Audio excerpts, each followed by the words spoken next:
এর আগে তোমাদের ভাঙাচোরা শুক্তো দেখিয়েছি, তোমরা প্রত্যেকেই ভালো বলেছ আমাকে।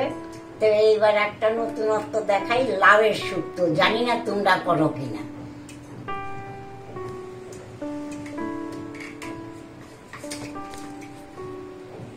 এবার লাউটা কিভাবে কাটছি সেটা দেখে নেবে।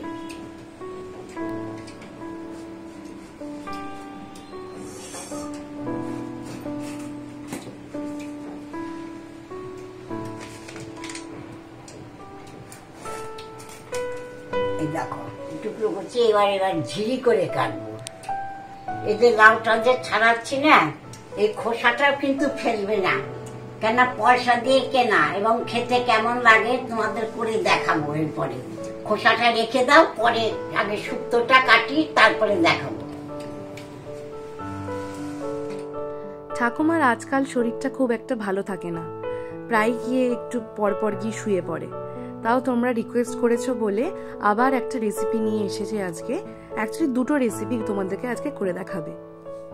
দেখো কিভাবে কুচিয়ে কাটছি সেটা তোমাদের দেখাচ্ছি।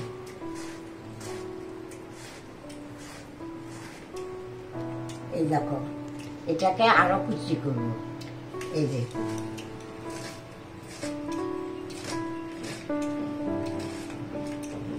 এই দেখো। এখন যেহেতু ভীষণ গরম পড়েছে, তাই জন্য গরমের দিনে এই সমস্ত রান্নাগুলো খাওয়াই সবচেয়ে ভালো। যে লাউটা দেখলে তার হাত করলাম। এবার লাউয়ের খোসাটা কিভাবে কাটি দেখে নাও। আগে শুক্তোটা করে তারপরে খোসাটা ভালো। এবার শুক্তোতে দেওয়ার জন্য আদাটা মামাই কেটে নিচ্ছে। খোসাগুলো ফেলে নি, এগুলো কিভাবে ভাজি সেটা পরে দেখাচ্ছি, আগে শুক্তোটা করে নি। আমাদের বাড়িতে লাউয়ের খোসাটাও ফেলা যায় না। খোসাটা ভাজবো, কিভাবে কুচিয়ে কেটেছি সেটা দেখো। তার মধ্যে দুটো কাঁচা লঙ্কা দিয়ে দিয়েছি, পরে রান্নাটা দেখাবো। এবার তেল দিচ্ছি।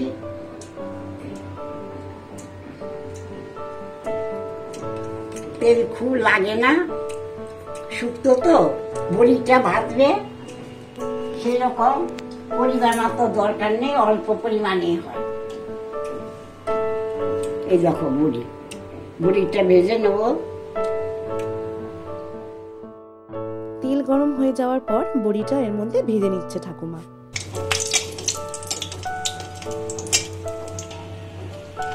হ্যাঁ, বড়িটা ভাজা হয়ে গেল। এবার ফোড়নে দিচ্ছে, এই দেখো তেজপাতা, তারপরে রাঁধুনি আর মেথি।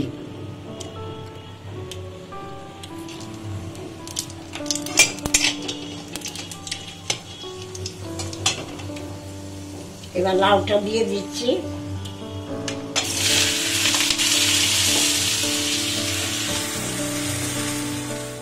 তেলের মধ্যে লাউটা কিছুক্ষণ নাড়াচাড়া করে নেওয়ার পর তার মধ্যে ঠাকুমা দিয়ে দিল নুন আর হলুদ পরিমাণ মতো। এরপর আরো বেশ খানিকক্ষণ এটাকে মজে নিতে হবে তেলের মধ্যে।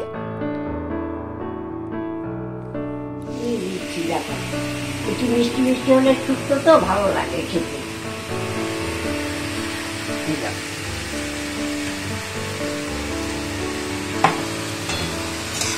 এবার নাড়া দিয়ে 10 মিনিট ঢেকে দেবো। জলটা বেরিয়ে যখন গলে যাবে, তারপরে বাকিটা আবার তোমাদের দেখাবো। 10 মিনিট ঢেকে দিয়েছিলাম, এবার খুলে দেখি এটা কি হলো।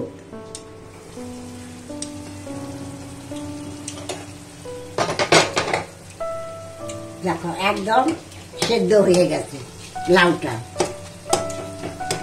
লাউটা সেদ্ধ হয়েছে। শুক্তো যেহেতু মেথি দিয়েছি, রাঁধুনি দিয়েছি, আদা দিতে হবে। শুক্তো তো আর আদা ছাড়া হয় না। এবার আদাটা একটু পিষে নিই। আর শিল নিলাম না, এটাতে আমি ঘষে নিচ্ছি।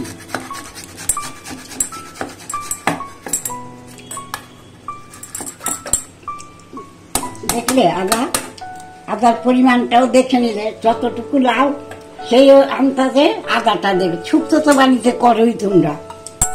এই দেখো আদা এটা একটু হাতার পিঠটা দিয়ে মেরে দিলে যেটুকু তোমার একটু গড়ি থাকে সেটা গলে যায়, সেটা আর একটু ভালো লাগে আর কি। সেই জন্য হাতার পিঠটা দিয়ে মেরে দিতে।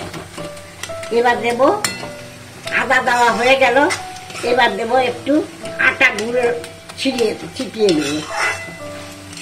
চালের ভিতর দেই না এখন, আর নিয়ম চালের গুঁড়ি দেওয়া, তো এখন আমরা আটা দিয়েই কাজ সারি। এই দেখো আটা একটুখানি ঝুরঝুরে করে এই যে দিয়ে দেবে। এটাকে পিঠালি বলা হয়, আর এটা দিলে যে জলটা রয়েছে সেই জলটা শুকিয়ে কিছু নামাবার আগে ঘি দিয়ে দেবে, কেন ঘি দিলে শুক্তো তো একটু ভালো লাগে। না এবার রেডি।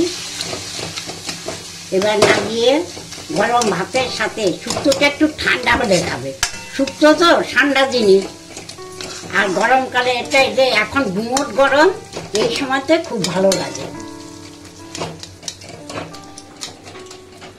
এবার রেডি। এবার পাত্রে তুলে নিচ্ছি।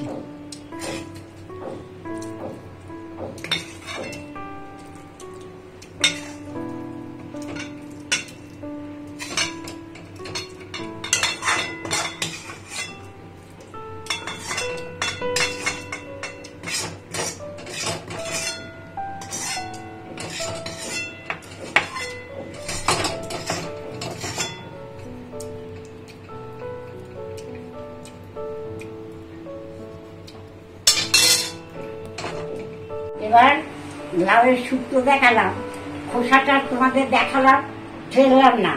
পয়সা দিয়ে লাউ কিনে খোসা ফেলবো কেন? ওটা কিভাবে ভাবছি দেখো। এই যে আগে তেল দিলাম, শুকনো লঙ্কা দিলাম, সামান্য একটু কালো জিরা, এই দেখো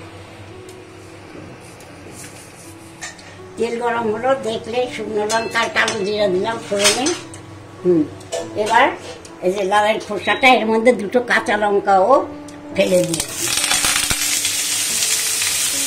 এটা খুব সহজ, অথচ খেলা দিয়ে খাওয়ার উপযুক্ত করা। এই রান্নাটা খুবই সহজ, আর এটা ওই আলু ভাজার জায়গায় খাওয়াই যেতে পারে ডাল দিয়ে।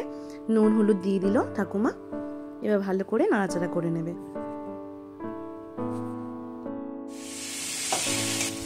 আগুনটা একদম কমিয়ে দিও, আর যদি অনেকটা খোসা থাকে তুমি বড় জোরে দিতে পারো। এটা কম তো, এটা কমে দিলাম। এটা সেদ্ধ হোক ততক্ষণে, এখন ঢেকে দিলাম, তারপরে স্টেপটা আবার পরে দেখ। এবার নিশ্চয়ই সেদ্ধ হয়ে গেছে। এবার এরপরে যেটুকু করবো সেটুকু দিয়ে ঢাকনাটা খুলে ফেলছি। আচ্ছা, নামাবার আগে এই খোসাটা তো ভালো হলো। এবার নামাবার আগে একটু গোটা পোস্ত ছড়িয়ে দেবো, তাহলে পোস্তর একটা সুন্দর গন্ধ, তো সেটা খুব ভালোই। দেখো একটু গোটা পোস্ত ছড়িয়ে দিলাম। হ্যাঁ, এটা এই দেখো, এটা ভাজা ভাজা করে এবার গরম ভাতে খেয়ে বলবে যে খেলা জিনিস খেয়ে ভালো লাগলো না খারাপ লাগলো।